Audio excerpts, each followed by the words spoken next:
Shalom, welcome to the Jewish View. My name is Rabbi Nachman Simon with the Chabad House of Dalmar, together with my co-host Mark Warren of Statewide News Service, jbiztechvalley.com, and now columnist for the Jewish Press. Right, I talk about in my column how government relates to the Jewish community, or doesn't, as the case may be, but I don't talk about meditation, which I think a lot of people in government should take more advantage of. We might have better success there.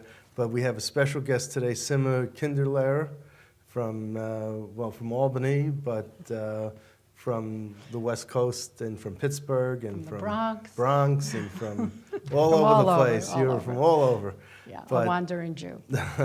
But you have a company or your own business enterprise, Still Waters Guided Healing. So welcome to the Jewish View. Over here, Simma. Okay. Well, I know you do a lot of political shows, and I'm not politically active. My way to serve in the world is one person at a time, to help people clear some of their issues and live a life that's healthy and not project their stuff onto the world, causing more problems. So I work one-on-one, and I work with mostly a technique called emotional freedom tapping, which I thank God every day that I found a teacher and found my way to this modality, because I find that this simple, elegant, safe, gentle, sacred, efficient way for people to work on their issues in a context of self-acceptance. EFT. EFT, which is very popular now. They do seminars once a year, and there are like 1 million people doing it at the same time online. It's very much a growing phenomena. And online, it's EFT.com or? You just Google EFT and you will have so many different choices. Okay, good. My favorite is The Tapping Solution by Nick Ortner. It's a book, it's a movie, it's videos, and you can learn how to do it online. Well, tell us more about it, because I never even heard about this idea of tapping. Okay, so it is a combination of Chinese acupuncture, 5,000 years worth of that wisdom, combined with modern psychology, and now with all the brain research, things are getting corroborated. They can put people into brain scans and see what's happening in your brain as you tap. And what's happening is the amygdala, which is part of the midbrain limbic system, which holds all our negativity, all our traumas, all our old stories, all our fears, lights up when you're triggered, when you're in a stressful situation or reminded of something that happened in the past. The amygdala. The amygdala. Amygdala lights up in the brain. Almost as soon as you start tapping, the amygdala calms down. You're tapping meridian points, these ancient Chinese meridian points, which are like energy highways in the body. Like we have blood vessels, we have nerves, we also have energy highways that get clogged up with our stuff, just as if you're in a traffic jam. This starts to clear the energy highways and calms the brain. So the part of the brain that goes fight or flight, stress, stress, and your cortisol level goes up, which they now know makes you sick when your cortisol levels rise, leads to obesity, all kinds of things. The amygdala starts calming down and saying, there's no tiger right now. That's over.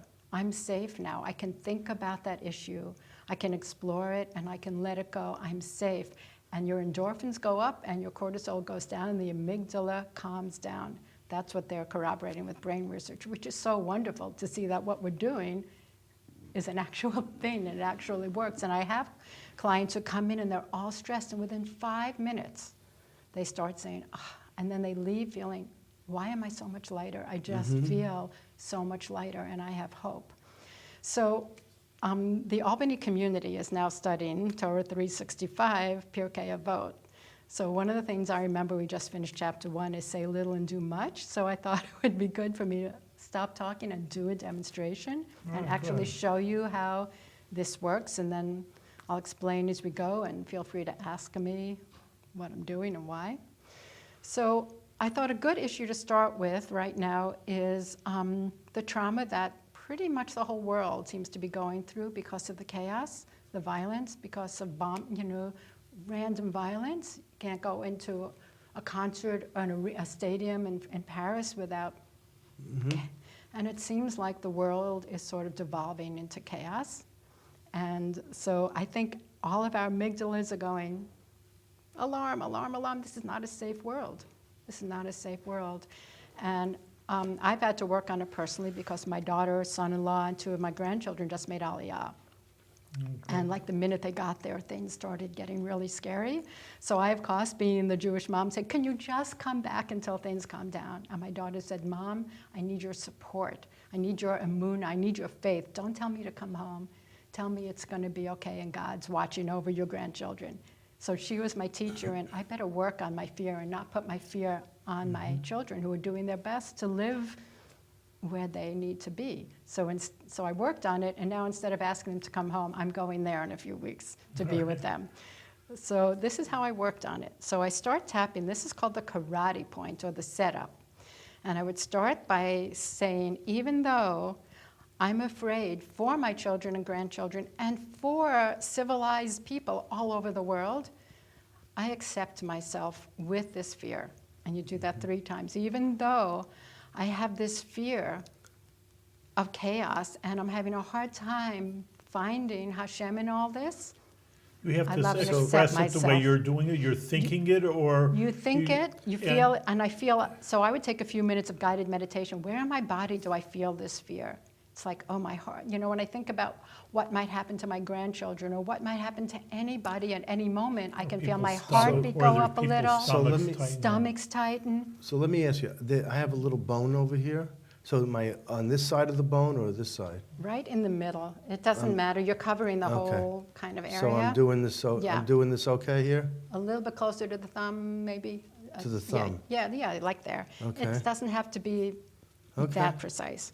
So Okay. what you're doing is, first of all, accepting yourself with your feelings. Saying, I may not accept these feelings, but I'm more than these feelings, right? I have an neshama, I have a soul, I'm more than these feelings. I accept myself 3 times. So even though I'm living with this fear, and I know that it's not healthy, I'm willing to look at it and do the work to clear it and come back to faith. So you do that 3 times. Then I start.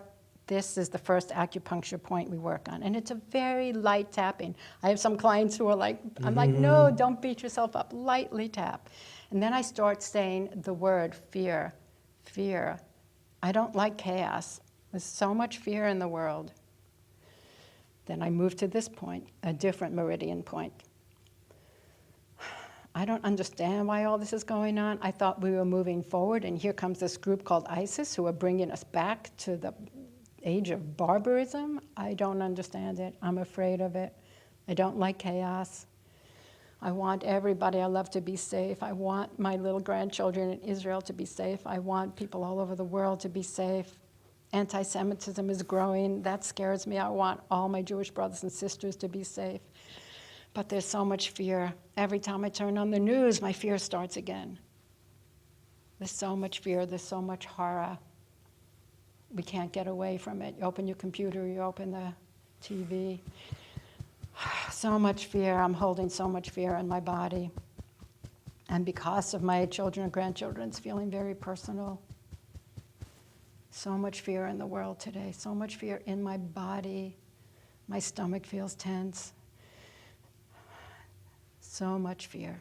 And you just move through the points, and you keep repeating that Are until you the moving fear. down? At first They're you were different moving down, points. and then you went back to the... This is just the order I was taught. That works. This is the order most people use. There are some variations, which you can, if you YouTube EFT, you'll see different variations. But these are the points I use. These are the points I was taught. They seem to work.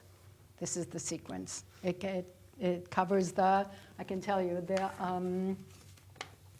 the bladder meridian, the gallbladder meridian, because these energy cycles are connected to different organs. The stomach meridian, the central governing vessel, kidneys, liver, spleen, large intestines, all of that gets activated. So I just keep tapping until I feel my body get a little calmer. And I stop and breathe and see, oh, how's my stomach now? My heart's slowing. Okay, now I start tapping in. Somewhere inside, I do have a emunah that God has a plan. We are moving towards goodness. This is a God of goodness. He has a plan. I may not know it, but things will work out. I don't have to understand the plan. I just have to trust I just have Let to me ask you trust. And something. then you What you're start saying tapping is in the very positive. Jewish, Yes. and you say that the tapping is very Chinese. Do they teach you that there has to, say that God will make it, No. and they're not going? No. This is your own personal. This is how I personalize it. When I have clients who are not Jewish or don't believe in God or whatever, we don't necessarily have to bring God into it. I'm working on my own issue, and for me, the way to heal the fear is to turn to God. For someone else, it might just be, this isn't helping me to have fear. If I make myself sick over this, is this going to help me? No. I have to find a way to relax. I wonder how I can relax. Oh, maybe I need to just go out in nature and be quiet. Maybe I need to look at sunsets and remember the beauty in the world. Maybe I need to do service and help somebody else. What can I do to calm down and trust the world again? Find people who are good in the world and doing good and concentrate on that. So however a person would work on their fear, for me it's through my Judaism, Right. but no, this is universal. This is universal, and we work on our issues this way. You work with the Jewish holidays or Jewish themes besides, Yes. I mean, obviously believing in God and thinking you have a neshama soul, which you have brought out already, are two very, very basic and essential points of Judaism. But does it extrapolate to other things in being Jewish? Yes, I've just recently learned to put my two passions together, my passion for Torah and Judaism and my passion for healing. And it sort of just came together. How can I put the two things, besides my family and God that I love so much, together? And it became immediately obvious how to put them together. So I did a workshop right before Rosh Hashanah on Teshuvah and forgiveness, right? We have to forgive each other before we ask God to forgive us. Hard to forgive people. We hold grudges, Well, it's not so much, it's difficult to forgive, it's difficult to forget. And you can forgive without forgetting. Right. This is not about forgetting. All the stories that we work on in this, the stories are still there. Our past is still there. Our traumas are there, but they don't have an emotional charge. So yes, we don't forget, but we can forgive and say, again, in my context, God brought this person or this situation into my life for me to learn from. But again, it doesn't have to be. So we did a whole thing on forgiveness. People picked a person that they have had trouble forgiving, and they started tapping on it. And everybody left feeling better, like, okay. So now, I don't know when this will air, but in my time, Hanukkah is coming. So I'm going to do a workshop. There's Hanukkah always coming every year. Hanukkah's always coming, so it's relevant. Yeah. So how would we work for Hanukkah? Well, Hanukkah is about opening to miracles, right? Einstein said you can live one of two ways, either nothing's a miracle or everything's. I would like to choose that everything's a miracle. But again, in this world where we're so focused on what's wrong, we sometimes miss all the miracles that are around us. The fact that I woke up this morning, the fact that I have healthy children and grandchildren when so much can go wrong, these are miracles that we don't pay attention to. So how do we pay attention to the miracles? We do tapping around that to help me open to miracles. We do tapping around having the Maccabees took this great leap of faith. How do we take those leap of faith to live our dreams, to go after what we think God wants of us, to go after what we want for ourselves? How do we let go of some of that? I have to hold on to security, safety, what I know. How do we plunge into the unknown? The workshop is called Against All Odds, Opening to Miracles. So can I read a short thing about the Maccabees that excite? And again, I wish I could quote. I love to give credit to my sources. I have no idea, because I have 20 years worth of notes at home.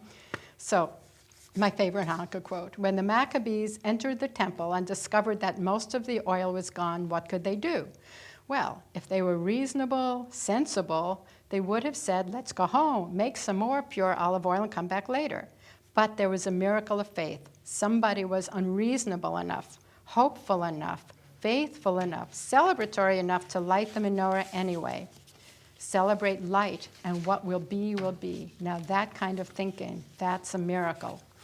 So we would focus on how can we bring that kind of thinking into our lives, where we say, I'm just going to go ahead and do this, and what will be, that's in God's hand, not in my hand. So we're going to do tapping around those issues. Purim, we would do, one of my teachers, Rabbi David Zeller of blessed memory, said, if you don't learn how to take off your masks after Purim, you're going to be a slave forever, and you won't be free on Passover. So what masks do we wear in the world? What face do we show to the world from our ego, not from our soul? And how do we take that off and become the pure neshama, which is connected to Shemin, the oil of Hanukkah, and our breath? How do we take off our masks and say, this is who I am, this is who I am, and be your authentic self in the world? So that would be the Purim one. Passover, we would tap around freedom. What holds me back from leaving Egypt? What is the Egypt in my life? You know, what am I enslaved to?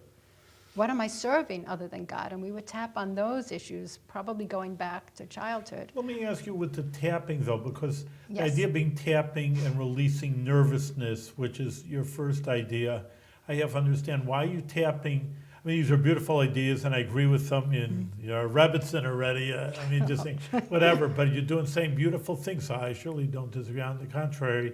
But what's the tapping have? That's what I'm not getting. Right. The tapping have to do with these. I mean, you could have a nice lecture and tell people, remove your mask. I mean, it would be a nice lecture in its own right. Right. But what's the Okay, tapping so let's say component? I put on a mask in junior high, which is usually not a very pleasant period for most people.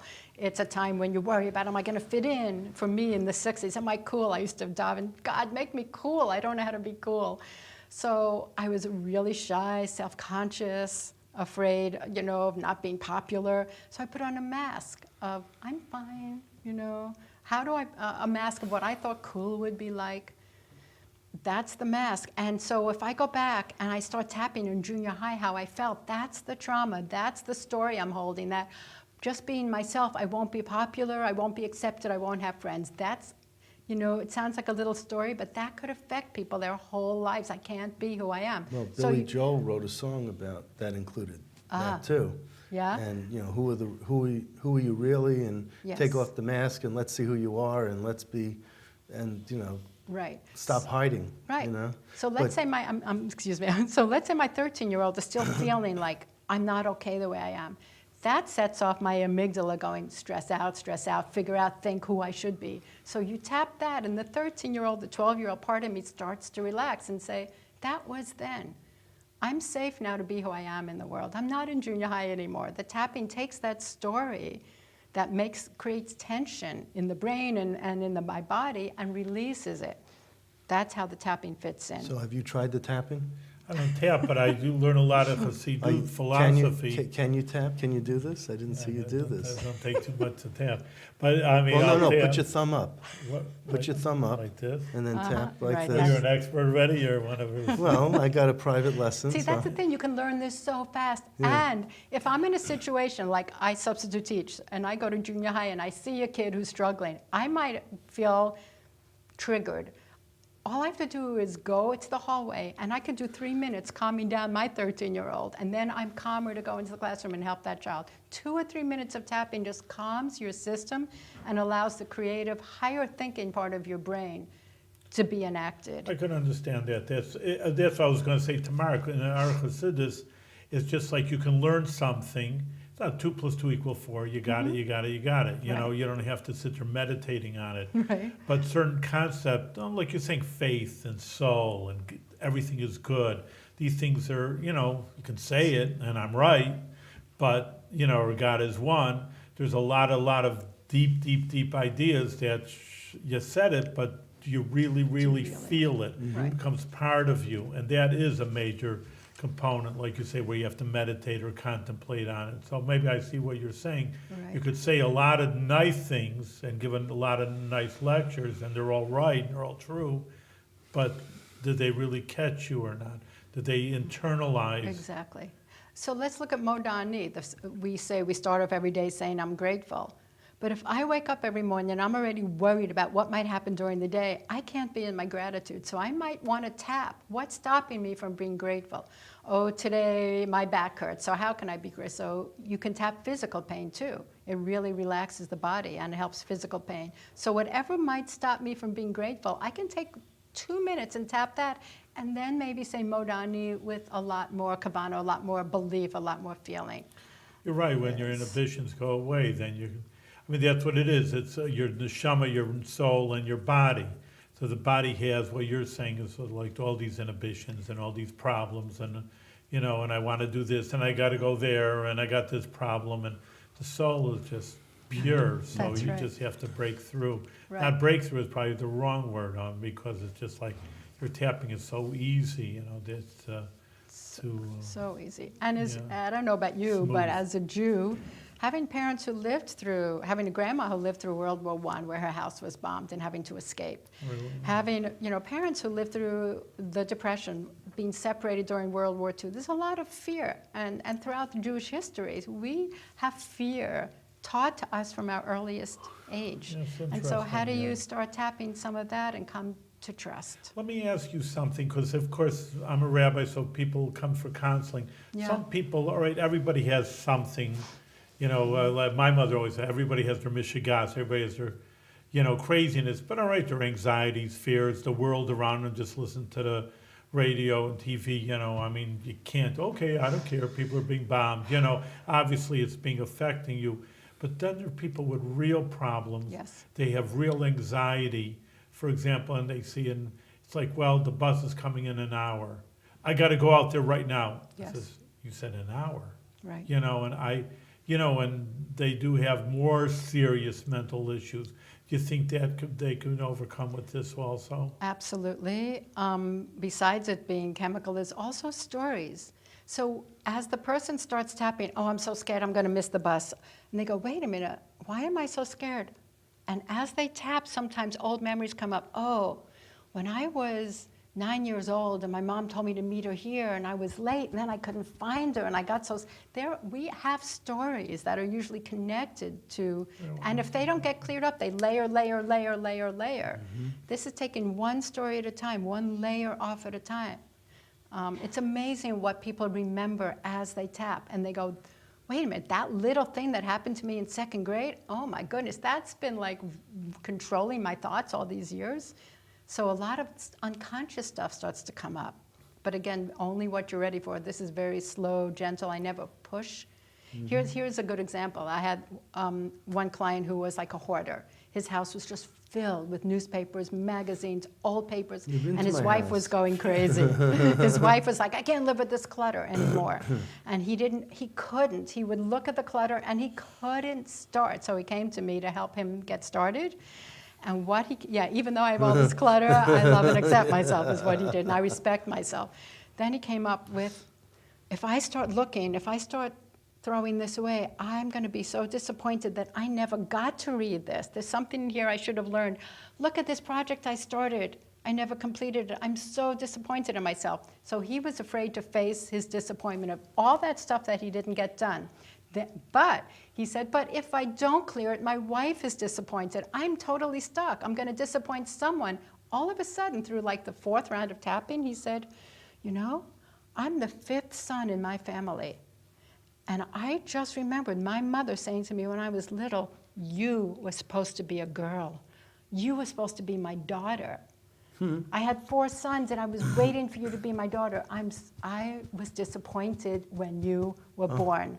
So who he is a disappointment, regardless of what he does. That was his earliest memory of being a person. I disappointed my mother by being who I am.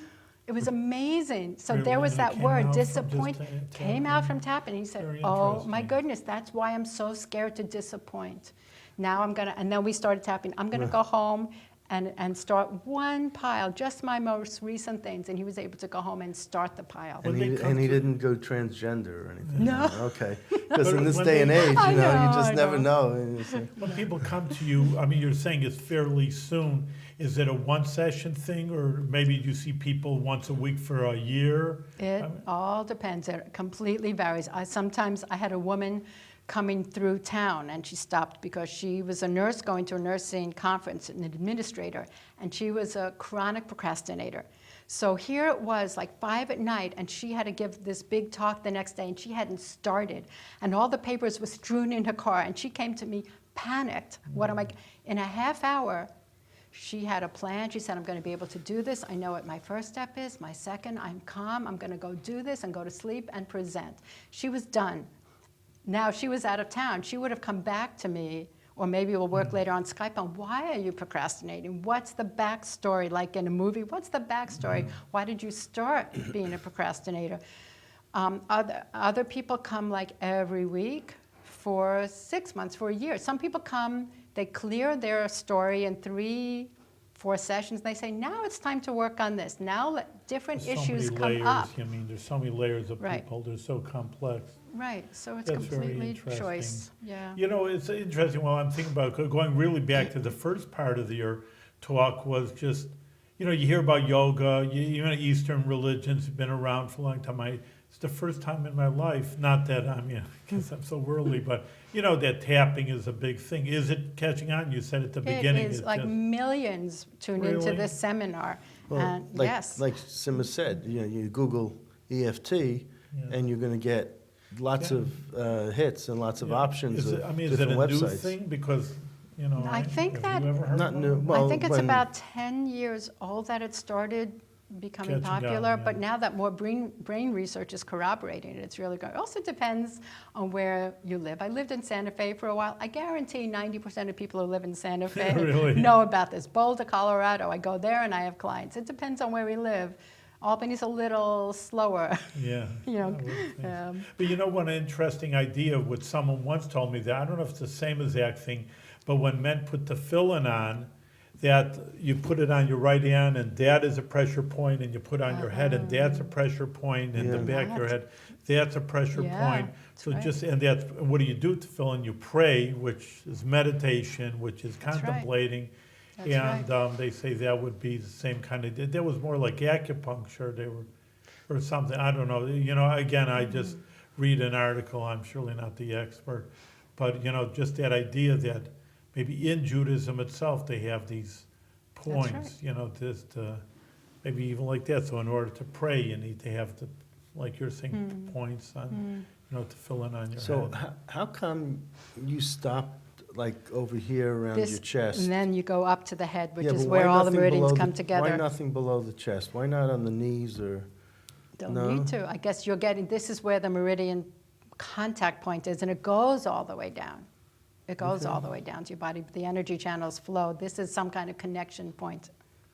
Well, Mark, you So- have your homework out. Yeah. I want you to tap and calm down. I did my Taking a homework. shoe. I met with Simma before the All right, program, there and you I was go. learning all about this. No, I and- think and once I've a been- week wouldn't be bad for you. And I've been Yeah. doing this since she told me All right, there about you it. go. So You could yeah. use this for something like Hitbodedut when you daven. Hitbodedut, just speaking out loud to God. It's if God's sitting in this chair and I'm just pouring my heart out. This just makes it so much stronger for But me that's why I to say add that this. it's important to speak it or you can think it. That's It's why I better asked it to before. speak it. It's better. It just Yeah. makes it more real. You can loop around in your own thinking, right? You can Yeah. obsess about something, loop and loop around. When you put it out there, somehow it's like hearing yourself talk makes it clearer, brings it out to the world. It's stronger.